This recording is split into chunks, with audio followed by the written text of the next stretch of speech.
Hello guys, gamer സ്റ്റോക്സിന്റെ പുതിയൊരു വീഡിയോയിലേക്ക് സ്വാഗതം. നമ്മൾ ആദ്യത്തെ ഇൻഫോ എന്ന് പറഞ്ഞാൽ നമ്മൾ MRCയുടെ കോലീഡർ ആയുള്ള ഷെയ്ക്കിന്റെ ചാറ്റിൽ കുറേ പേര് TVA വേഴ്സസ് MRC എന്ന് പറഞ്ഞിട്ട് ഹെയ്റ്റ് ഉണ്ടാക്കാറുണ്ട്. നിങ്ങൾക്കറിയാം MRCയുടെ ചാറ്റിൽ TVAക്കെതിരെ ഹെയ്റ്റും അതുപോലെ തന്നെ TVAയുടെ ചാറ്റിൽ MRCക്കെതിരെ അങ്ങനെ ഒരുപാട് ഹെയ്റ്റുകൾ ഫാൻസ് ഉണ്ടാക്കാറുണ്ട്. അപ്പോൾ ഈ ഒരു ഫാൻ ഫൈറ്റിനെതിരെ ഒരു മെച്യൂർ റിപ്ലൈ ആണ് നമ്മളെ ഷെയ്ക്ക് ഇന്നലെ സ്ട്രീമിൽ കൊടുത്തിട്ടുണ്ടായിരുന്നത്. ആ ഒരു റിപ്ലൈ നമുക്കൊന്ന് കണ്ടു നോക്കാം. TVA versus MRZ വള്ളിയോ? എന്ത് വള്ളി?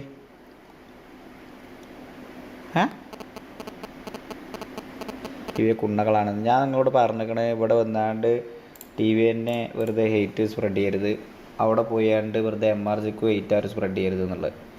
അതിൻ്റെ ആവശ്യമില്ല, മനസ്സിലായത്? നമ്മൾ ഫ്രണ്ട്ലി ആയാണ്ട് കൊണ്ടുപോകാൻ കരുതുന്ന സംഭവം നിങ്ങൾ ഫാൻസ് കൂടിയാണ്ട് അതങ്ങനെ സംഭവം ഉണ്ട്, മനസ്സിലായോ? നിങ്ങൾക്ക് അറിയാത്തൊരു സംഭവമാണത്. നമ്മളെ ഓഡിയൻസിന് MRC തന്നെ ആയിരിക്കും അൾട്ടിമേറ്റ്. പക്ഷേ MRC ഒക്കെ ഇതാക്കുന്നതിന് മുമ്പ് GTA TVA ബിൽഡ് ചെയ്തൊരു സംഭവമുണ്ട്, KV ഒക്കെ ബിൽഡ് ചെയ്തൊരു സംഭവം. അതൊന്നും നമ്മൾ വന്നുകൊണ്ട് കളയാനുള്ളതല്ല, അത് മനസ്സിലാക്കി വെക്കണം എല്ലാവരും. പിന്നെ മെയിനായിട്ട് ഫാൻസ് തമ്മിൽ വെറുതെ തല്ലൂടാൻ നിൽക്കരുത്. നമ്മൾ മണ്ടന്മാരാവരുത്. നമ്മളെപ്പോഴും നമുക്കൊരു ഐഡിയ വേണം, നമ്മൾ വെഡ്ഡികളാവുകയാണോ എന്നുള്ളത്. മെസ്സിയും ക്രിസ്ത്യാനോൻ്റെ പേരിൽ പറഞ്ഞുകൊണ്ട് എത്ര ഫാൻസ് തമ്മിൽ തല്ലുണ്ട്. മെസ്സിയും ക്രിസ്ത്യാനോ ഭയങ്കര റിയൽ ലൈഫിൽ ഓല് ഭയങ്കര ഫ്രണ്ട്സ് ആയിക്കാരം, എന്നിട്ട് അതിൻ്റെ പേരിൽ തല്ലുകൊടുത്താൽ നമ്മൾ പൊട്ടന്മാരാവും, മനസ്സിലായോ? തല്ലാവാം, രസമാക്കാരം, പക്ഷേ ഹെയ്റ്റ് ട്രാക്ക് ചെയ്യരുത്, മനസ്സിലായോ? എൻ്റെ അടുത്തൊരു ഇൻഫോ എന്ന് പറഞ്ഞാൽ നമ്മളെ കാസ്ട്രോ BGMയിൽ 50 ഡിന്നർ ചലഞ്ച് ട്രൈ ചെയ്യുന്നുണ്ടായിരുന്നു. ഇപ്പോൾ 4ാം തവണയും അത് കംപ്ലീറ്റ് ചെയ്യാനായിട്ട് സാധിക്കാതെ തുടക്കത്തിൽ തന്നെ അത് ഫെയിൽഡ് ആയിരിക്കുകയാണ്. ഇത്തവണ 8 ചിക്കൻ ഡിന്നർ സ്വന്തമാക്കിയതിനു ശേഷം 9ാമത്തെ ഇതിലാണ് ഫെയിൽ ആയിട്ടുള്ളത്. ഇനിയും അത് ട്രൈ ചെയ്യുമോ അല്ലെങ്കിൽ ഈ ഒരു ചലഞ്ച് കംപ്ലീറ്റ് ചെയ്യുമോ എന്ന് നമുക്ക് കണ്ടറിയാം. എൻ്റെ അടുത്തൊരു ഇൻഫോ എന്ന് പറഞ്ഞാൽ നമ്മളെ മെനട്രാംസ് ഗെയിമിംഗ് ഒരു പ്രൊഡക്റ്റ് വാങ്ങുകയും ആ ഒരു ബ്രാൻഡിൽ നിന്നും ഒരു ബാഡ് അനുഭവം കിട്ടി അവരെ എക്സ്പോസ് ചെയ്യുന്ന തരത്തിലേക്ക് പോകേണ്ട ഒരു അവസ്ഥ വന്നിട്ടുണ്ടായിരുന്നു. ആ ഒരു സിറ്റുവേഷൻ മെനട്രാംസ് ഗെയിമിംഗ് ഇന്നലെ ലൈവിൽ പറഞ്ഞിട്ടുണ്ടായിരുന്നു. അത് നമുക്കൊന്ന് കണ്ടു നോക്കാം. കേസ് കൊടുക്ക് പിള്ളേച്ച് എക്സ്പോസ് ചെയ്യണ്ണ അങ്ങോട്ട് സ്റ്റോറിയുടെ അങ്ങോട്ട്. എനിക്കൊന്നും വയ്യ. ഞാൻ അങ്ങനെ ഞാൻ എന്തെങ്കിലും ഒരു ബ്രാൻഡിനെ പറ്റി ഞാൻ ഒരു സ്റ്റോറി ഇട്ടിട്ടുണ്ടെങ്കിൽ ഞാൻ വിളിച്ച് ഇട്ടിട്ടേ ഇല്ല. ഞാൻ ഒരു പട്ടിയെ പോലെ കിടന്ന് തെണ്ടി ഒരു 3-4 മാസം എന്നെ വലിപ്പിച്ച് അവസാനം അവരിങ്ങോട്ട് മുടയടിക്കുമ്പോഴാണ് ഞാൻ സ്റ്റോറി ഇടണത്. ഞാൻ ഒരു LG സൗണ്ട് ബാറിൻ്റെ സ്റ്റോറി ഇട്ടില്ലേ, 3 മാസത്തിൽ കൂടുതൽ എന്നെ ഇട്ട് വലിപ്പിച്ച് ആ സാധനം ഓഫായി പോകും, കേൾക്കൂല, 1 മിനിറ്റ് കേൾക്കൂല, പിന്നെയും റീകണക്റ്റ് ആവും. ഞാൻ പറഞ്ഞു എനിക്ക് റീഫണ്ടോ കോമ്പൻസേഷനോ ഒന്നും വേണ്ട, എനിക്ക് കേസിനൊന്നും പോകാൻ വയ്യ, നിങ്ങൾ എനിക്ക് വർക്ക് ചെയ്യുന്ന ഒരു സാധനം തന്നാൽ മതി, ഇത്രയും ഞാൻ പറഞ്ഞുള്ളൂ. അവസാനം റിലയൻസ് ഡിജിറ്റൽ ഒരു പെണ്ണെടുത്തിട്ട് അവരുടെ മാനേജർ എടുത്തിട്ട് പറഞ്ഞു ഇത് ഇങ്ങനെയാണ്, LGയുടെ അവിടെ പോയി കോൺടാക്ട് ചെയ്യണം LG. ഞാൻ പറഞ്ഞു പിന്നെ LGയിൽ കോൺടാക്ട് ചെയ്യണം, ഞാൻ പിന്നെ നിങ്ങൾ അവിടെ നിന്ന് വാങ്ങിക്കണം എന്തിനാണ്, നിങ്ങൾ പിന്നെ നടുക്ക് നിൽക്കണം എന്തിനാണ് ഈ സാധനം വിൽക്കാൻ വേണ്ടിയിട്ട്?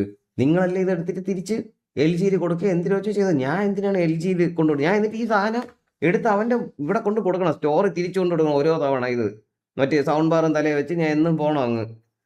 എൻ്റെ പൊന്നെ, അവസാനം അവൾ ഒറ്റ ഒരുത്തി വർത്താനം പറഞ്ഞുകൊണ്ട് മാത്രമാണ് ഞാൻ അടുത്ത് സ്റ്റോറി ഇട്ടത്. നിൻ്റെ അടുത്താണെങ്കിൽ എന്തിനൊക്കെ പറഞ്ഞത്, ഇങ്ങനെ പറ്റുള്ളൂ, ഇവിടെ ഇങ്ങനെയാണ്, നിങ്ങൾ LGയിൽ വേണേ കോണ്ടാക്ട് ചെയ്യുന്നു. ഞാൻ പറഞ്ഞു അത് ശരി. ഞാൻ പറഞ്ഞു ഇത്രയും ദിവസം ഞാൻ ഒരു സാധാരണക്കാരനെ പോലെ വിളിച്ച് തെണ്ടി സാധനം കിട്ടുമോ നോക്കായിരുന്നു, ഇല്ലല്ലോ. ഞാൻ എന്തായാലും ഇത് സ്റ്റോറി ഇടുന്ന് പറഞ്ഞു. അപ്പോൾ പറഞ്ഞു ഇട്ടോ എന്ന് പറഞ്ഞു. ശരി ഓക്കെ. അങ്ങനെയാണ് വലിയ സീനായത്. എന്നിട്ട് എന്തിനായി അപ്പം തന്നെ ഒരുത്തൻ വിളിച്ചിട്ട് സാർ നമ്മളത് മാറ്റി തരാൻ പറഞ്ഞു. ഇനി മൂഞ്ചണ്ട, നിനക്ക് ഇത് മൂഞ്ചണ്ട നല്ല കുറച്ച് നല്ല തള്ളക്കിയാണ് വിളിച്ചത്. ഞാൻ പറഞ്ഞു ഇനി നീ ചെയ്യണ്ട, നീ ഇത് റെക്കോർഡ് ചെയ്യാണല്ലോ, റെക്കോർഡ് ചെയ്ത് വച്ചോ എന്ന് പറഞ്ഞൊരു 10 എണ്ണം കൂടെ വിളിച്ച്. ഞാൻ പറഞ്ഞു ഇനി നീ എനിക്ക് വാങ്ങി തരണ്ട, ഇനി എനിക്ക് എന്ത് ചെയ്യണമെന്ന് അറിയാമെന്ന് പറഞ്ഞു. അവസാനം അമ്മ വീട്ടിൽ വന്ന് സാധനം എടുത്തോണ്ട് ചെക്കും തന്നിട്ട് പോയി. എൻ്റെ അടുത്തൊരു ഇൻഫോ എന്ന് പറഞ്ഞാൽ നമ്മുടെ TVA വേഴ്സസ് T47 ഫൈനലി ആ ഒരു ടർഫ് വാർ നമുക്ക് കംപ്ലീറ്റ് ചെയ്ത് കാണാനായിട്ട് സാധിച്ചു. ആ ഒരു വാർ മൊമെന്റ് നമുക്കൊന്ന് കണ്ടു നോക്കാം. ഒപ്പം തന്നെ നമ്മളെ ഡ്രീമറുടെ ആ ഒരു POV നമ്മൾ ഇൻക്ലൂഡ് ചെയ്തിട്ടുണ്ട്, അതും നമുക്കിതിൽ കണ്ടു നോക്കാം.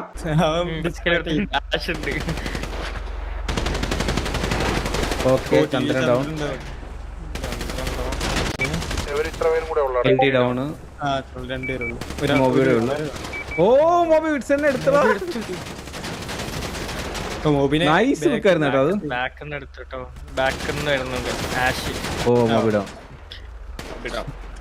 മൊബി ഡൗൺ വീണ്ടും T47 ഡിഫെൻഡ് ചെയ്തെടുത്തിട്ടുണ്ട്. ടർഫ് 6 പേര് ബാക്കി. നമ്മള് മൂന്നേരുള്ളൂ.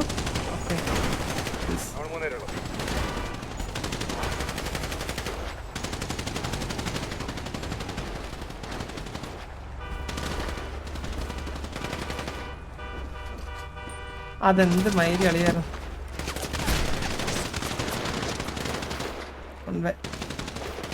അതെന്താണ് അങ്ങനത്തെ ഒരു ഇത് സംഭവിച്ച അവിടെ?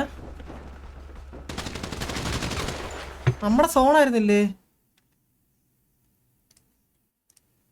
എടാ? നമ്മുടെ സോണായിരുന്നില്ലടാ.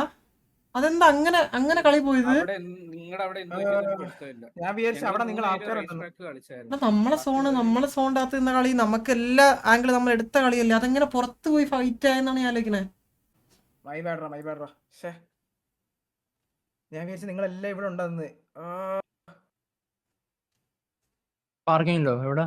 ഞാൻ വിചാരിച്ചു പാർക്കിങ്ങിൽ നിങ്ങൾ ഇവിടെ ഉണ്ടെന്ന് വെച്ചിട്ടാണ് ഞാൻ. എടാ നമ്മളിവിടെ 4 പേര് എന്തിനും ഉണ്ടായിരുന്നുള്ളൂ, ഞങ്ങള് 4 പേര്. അപ്പൊ ഇന്നത്തെ വീഡിയോ ഇത്രയുള്ളൂ. വീഡിയോ ഇഷ്ടപ്പെട്ട ലൈക്ക് അടിക്കാൻ, നിങ്ങൾ ഇപ്പോൾ കമന്റ് രേഖപ്പെടുത്താം. അടുത്ത വീഡിയോസ് വരുന്നവരെ ബൈ ഗൈസ്.